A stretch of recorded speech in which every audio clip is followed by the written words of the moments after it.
Sine Die edition of Goat Hill Glance for 2019.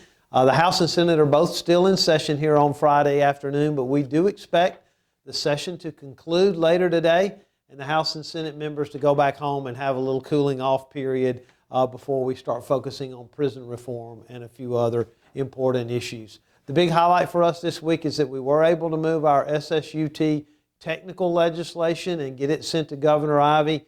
That checks off the last box of our legislative work for the session in terms of ACCA priority bills. There were a couple of things related to SSUT that we were not able to accomplish.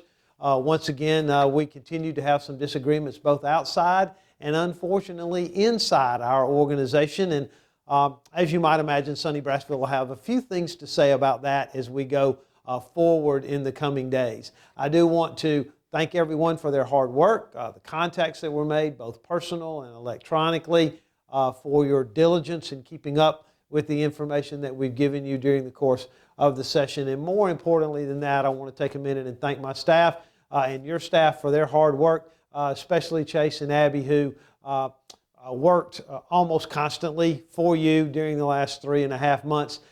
They can resume some regular operations. Maybe they can get a little sleep as well. But from where I'm sit, I'm very proud of the hard work that they did on your behalf and hope you'll take a minute or two to thank them as well. The Goat Hill webinar that is scheduled for next week, you'll get an email, but there's no reason to have that webinar. The session will conclude today unless there's a major mess up.